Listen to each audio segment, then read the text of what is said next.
Jepi, Rama. Të dashur qytetarë dhe qytetarë të Tiranës dhe mbar Shqipërisë, demokrate e demokrat, opozitar dhe opozitare, shqiptar dhe shqiptare, kudo që ndodhin sonte, përshëndetjet më të përzemërta. Për ju, misionare dhe misionar të pamposhtur të Shqipërisë, Shqipërisë së shpresës, Shqipërisë së fitores. Të dashur miq, zhvillimet e ditëve të fundit bëjnë që ne të mblidhemi sot në të shesh në këtë bulevard në kushte ndërmë alarmantet.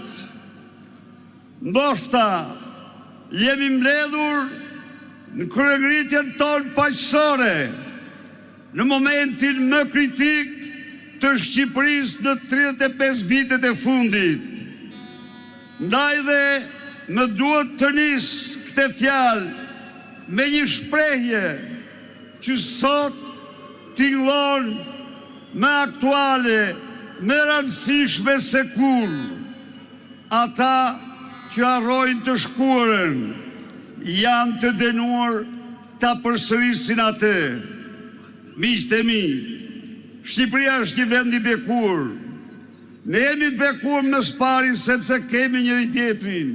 Ja ku jemi këtu, një det i madh, luftëtarësh, guximtarësh, njerëz të vendosur t'i dalim zot Shqipërisë.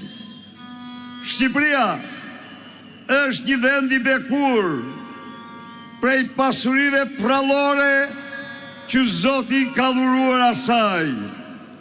Por ne jemi një vend i bekur gjithashtu për traditat tona të mrekullueshme, të mbartura gjenerat pas gjenerate, brez pas brezi, shekull mbas shekulli.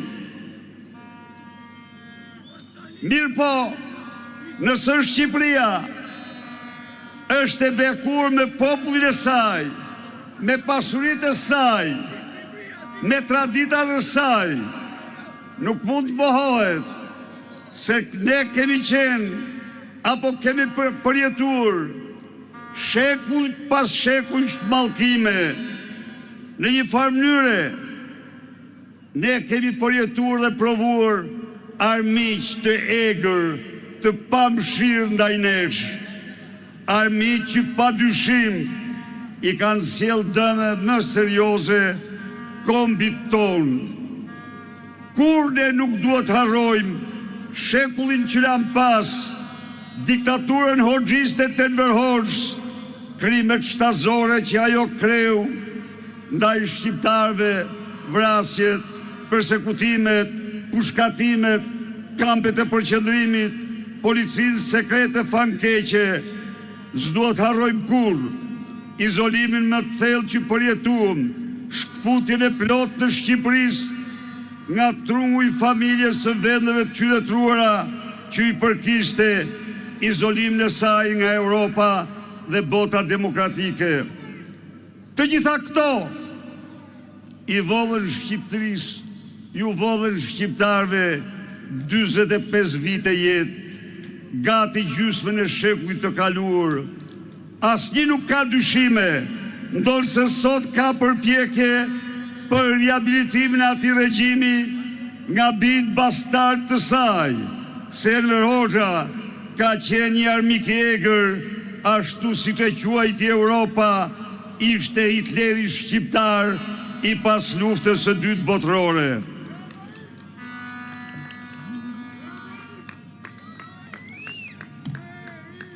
Të dashur miq,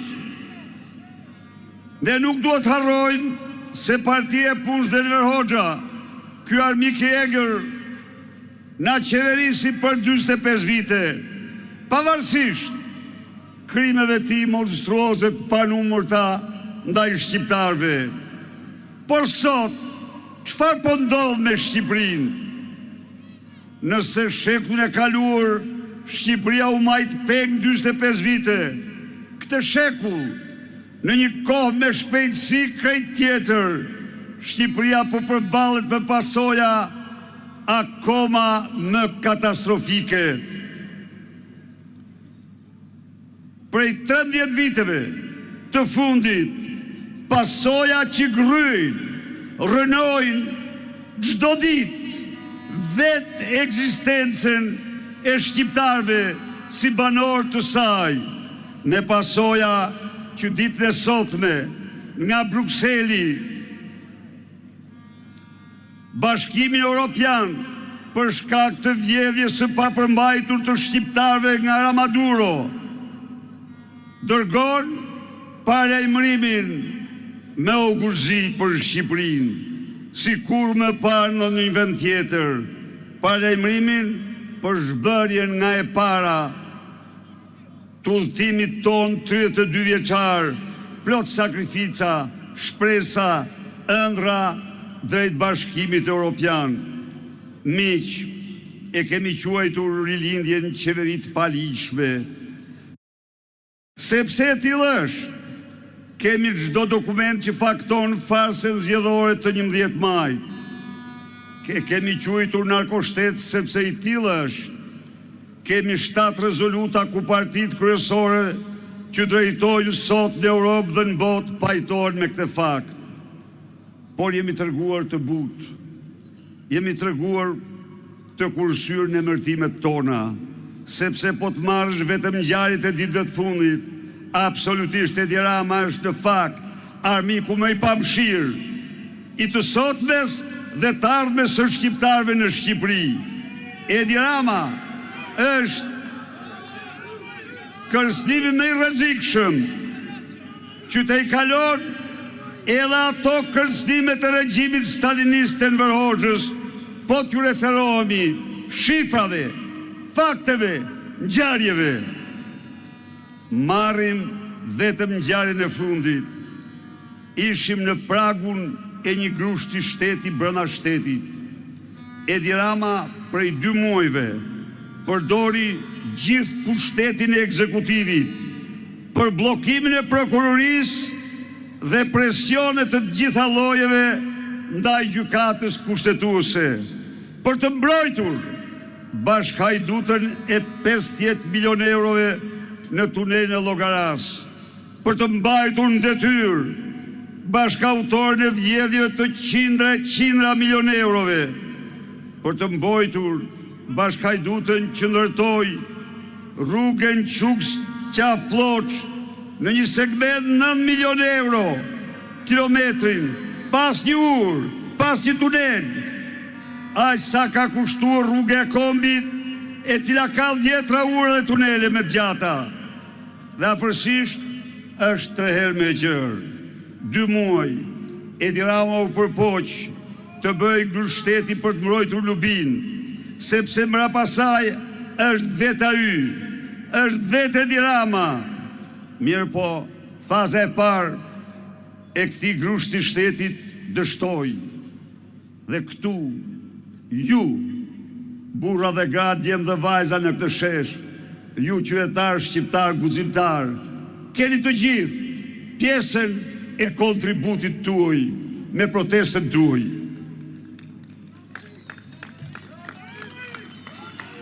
Rama ik! Fort! Rama ik! Dhe për këte, keni falënderimet dhe mirënjohjen time më të thellë. Revolta juaj në protestën e kaluar dha një sinjal të qartë, brenda dhe jashtë vendit, se ne nuk do të tolerojmë kur grushtë e shtetit për të mbrojtur vjedhjet e Edi Ramës dhe lubisë së tij. Dhe ja ku jemi këtu. Për cilë janë ati hajduti dhe mos e mbroni atë. Ja ku jemi këtu, Edi Rama. Edhe grushtë e dytë që po përgatit do të dështojsh. Dhe shkurti është muaj kur ne zvarritet diktatorin. Shkurti është muaj kur ne dëshirojmë Shqipërinë. Po të mos ishit ju vikan që me guximin tuaj mort në dorë gazin dhe helmin dhe o flak mbrapsht hajdutve, po të mos ishit ju që me revoltën tuaj shpëtuat në derin dhe dignitetin e çdo shqiptari, po të mos ishit ju që me trimërin tuaj shqiptar të vërtet u bët lajm kryesor në Europë dhe në botë, po të mos ishit ju që rezistuat përballë helmit të skaduar dhe u përballë dhëm për dhëm me regjimin. Absolutisht, Edi Rama do t'ja kishte dalur me grushtin e shtetit. Por ky grusht shteti dështoi, sepse siç e pat e denoncuam atë dhe në kancelarit më të larta të Europës, kur puthadorët e regjimit shpërndanin lajme të rreme se Gjasut Berisht ju ndërprej fjala në Strasburg. Në fakt, unë po bëja detyrën time para jush, po denoncoja me forcën më të madhe në aulën e demokracisë europiane Edi Ramen, si kryehajdut i kombit shqiptar, Ramaduron, si ndërtues të shtetit parë dhe të vetëm narkoshtetit parë dhe të vetëm në Europë. Kjo pra miqtë e mi, është opozita e vërtet. Revolta juaj është sot zëri i ndërgjegjes qytetare, zëri i dignitetit qytetar, zëri i ndërgjegjes kombëtare, zëri i dignitetit kombëtar. Zoti u bekoft ju, familjet tuaja dhe shqiptarët kudo që janë. Miq, mund të thonë shumë gjëra kundër nesh. Mund sulmojnë ditë dhe natë me banalist dhe televizionet e qeverisë. Por e vërteta është se ne, opozita e vërtet, me revoltën tonë, parandaluam grusht e shtetit më të rrezikshëm në historinë e Republikës Shqipërisë. Mirë po, fituam një betejë shumë të rëndësishme, por nuk kemi fituar ende luftën. Edi Rama, siç e pat, i ka shpallur luftë drejtësisë. Ai deklaroi se në fazën tjetër të grushtit të shtetit nuk do të përfill vendimin e gjykatës kushtetuese. Dhe nëse ne duam të çojmë në fund këtë betejë, nëse ne vërtet duam të shpëtojmë Shqipërinë, ka ardhur koha që Edi Ramen, që tentoi grushtin e shtetit dhe deklaron se nuk heq dorë nga grushti i shtetit, ta shpallin arbikun jo vetëm më të pamëshirë, por dhe më të rrezikshëm për shqiptarët dhe Shqipërinë. Edi Rama është armiku më i rrezikshëm i Shqipërisë, jo vetëm prej ngjarjeve të fundit. Çdo shifër, çdo zhvillim i këtyre 13 viteve flet për një rënim të Shqipërisë me autor kryesor Edin Ramen. Paniçin shqipfols për shqiptarët. Të dashur miq, dje në Hag, prokuria paraqiti një pretenzë kundër ish udhëheqjes politike të Kosovës, identike me pamfletet e propagandës së verbër ultranacionaliste serbe. Nga kjo platformë në emërtuaj, i shpreh besim në plot gjykatësve, u bëj thirrje të vlerësojnë gjithçka mbi bazën e ligjit, të shpallin pafajësinë atyre burrave që me guxim dhe heroizëm mbrojtën 10 mijëra shqiptar nga genocidi me jegër, genocidi serb.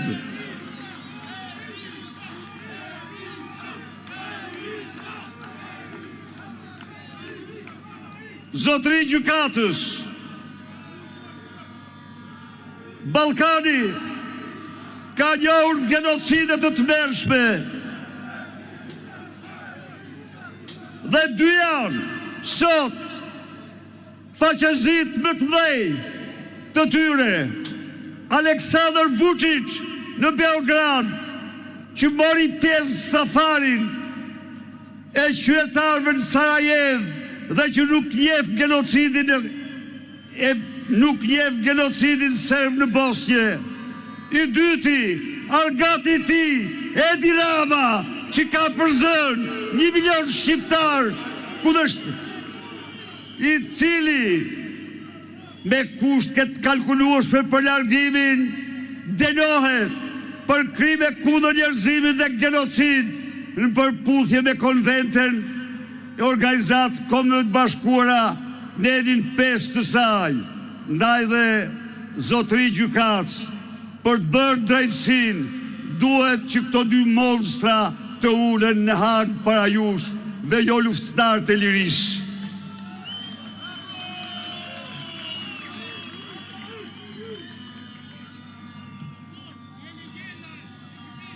Të dashur miq, Edi Rama në 12 vite ka marrë përsipër misionin makabër të shpërbërjes së kombit ton, pasurisë më të madhe që ka Shqipëria, duke e përgjysmuar atë në 10 vite, duke shtruar në një të ardhme jo të largë Shqipërinë, në një territor gjeografik të zbrazur nga banorë të saj të lashtë miravjeçar, të zbrazur nga shqiptar. Kush u largua këto vite? Ke përzuri Edi Rama nga Shqipëria, ka përzër gjërësisht moshën e re, ka përzër i rinj, duke i rëmbyer Shqipërisë të ardhmen. Shqipëria pa rini do të thotë Shqipëri pa të ardhme. 300 apartamente rezulton se ka lubia, ndërsa 104 vite duhet të paguaj njëri për të blerë një apartament dhe ndërtuar folen e tij. E kuptoni se s'mbrohen hajdutet, o të nderuar policë, ikni më mirë se s'keni punë aty. Deni, betejën e kemi me hajdutet.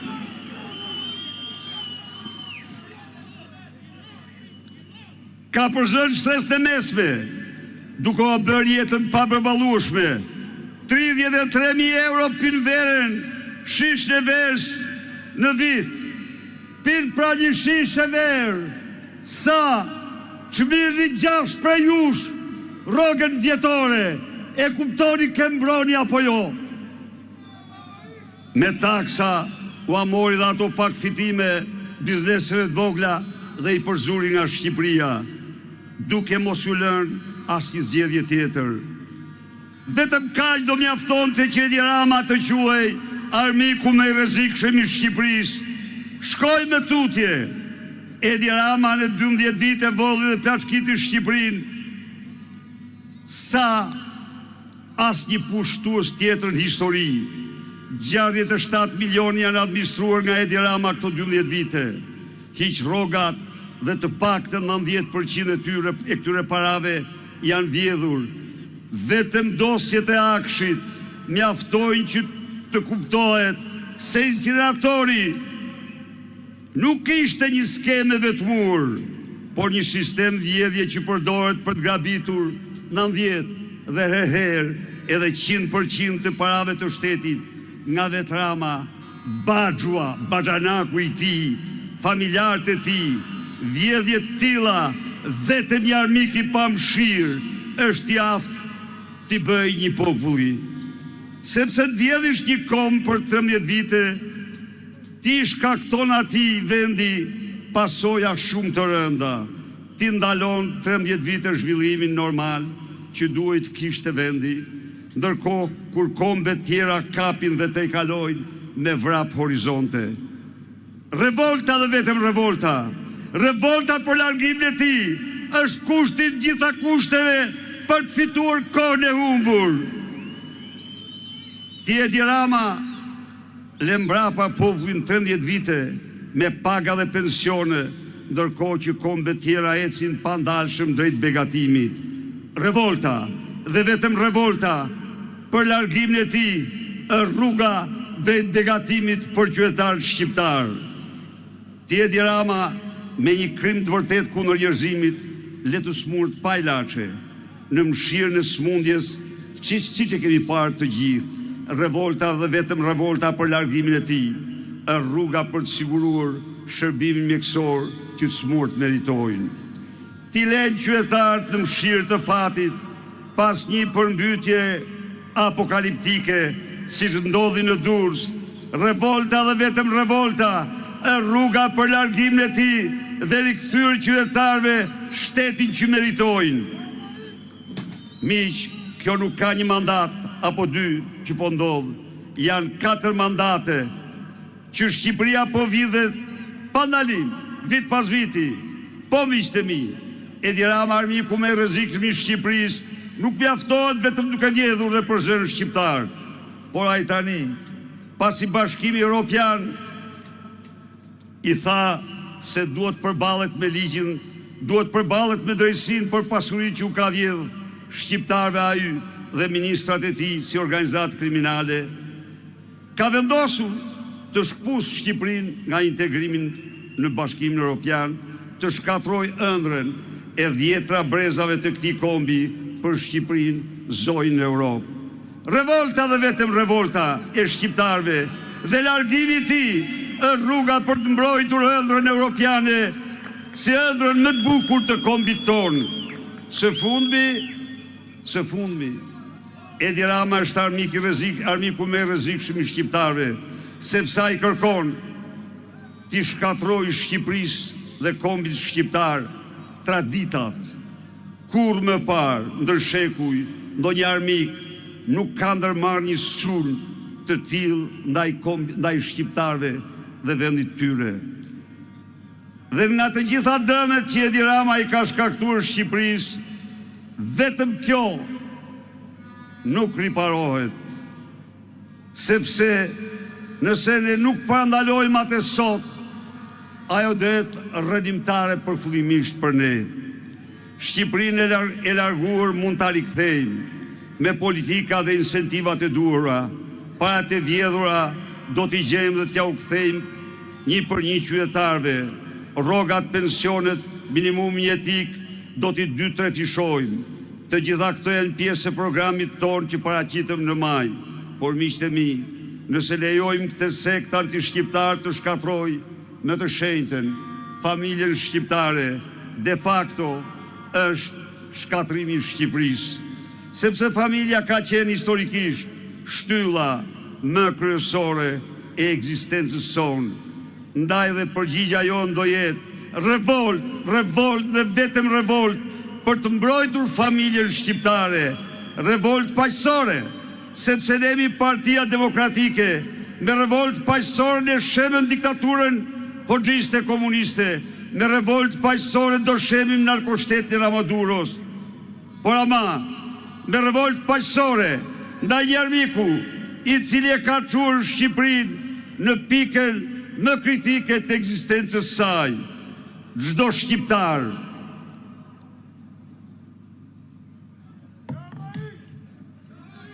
duhet jetë i qartë sot në pritshmërinë që ka ndaj popullit opozitar kundër një armiku të tillë që sot ka gjithë pushtetet dhe mbështetet nga kartelët e drogës më të dhunshme, më të fuqishme në botë, nuk fitohet vetëm.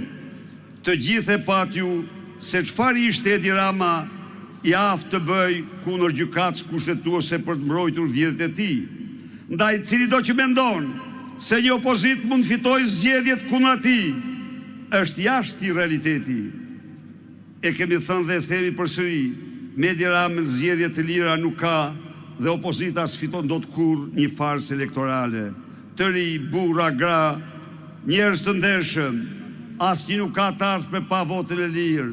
Ndaj dhe për të patur për të votuar të lirë dhe me gjintet, të ngrihemi, të largojmë Edi Ramën nga pushteti, të shkojmë drejt zgjedhjeve të lira dhe të ndershme, drejt ardhmës që meritojmë. Çdo i ri që mendon të ndërtojë ëndrrën e jetës tij në vendin e tij, duhet të marrë ata me vete rrugëve të botës për shkak të narkoregjimit. Shqipëria është vendi i ëndrave rinore të denur. Sot çdo shqiptar dhe shqiptare që ka konsideruar dhe konsideron Shqipërinë e integruar në Bashkimin Evropian si të ardhmen me të ndritur të vetes dhe të vendit dhe kombit tij, mos harroj se me narkorregjimin e Edi Ramës, dyert e hapura të Europës janë të mbyllura.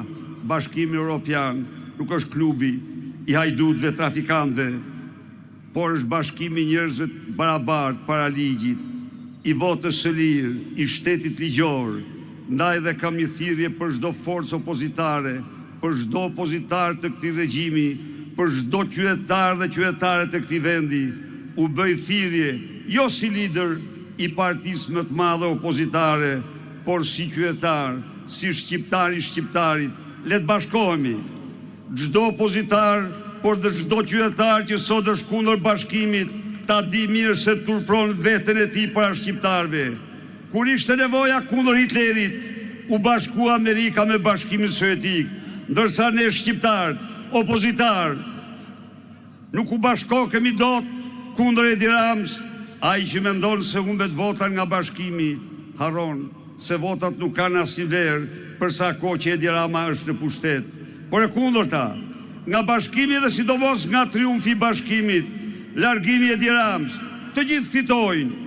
Jo vetëm do shtohen votat e secilit, por ato vota do kenë peshën dhe vlerën që meritojnë.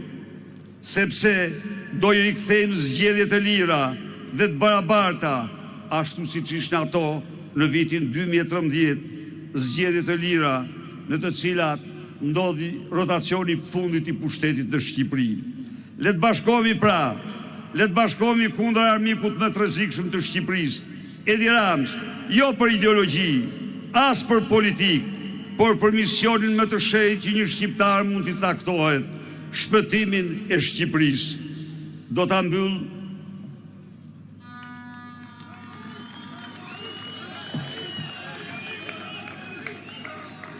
mbyll të fjalë me një thirrje për demokratët, për opozitarët dhe mbar shqiptarët që duan këtë vend. Keni sakrifikuar shumë, sidomos 4 vitet e fundit. Ju është dashur të veproni më shumë se sa si opozitar në kushte normale.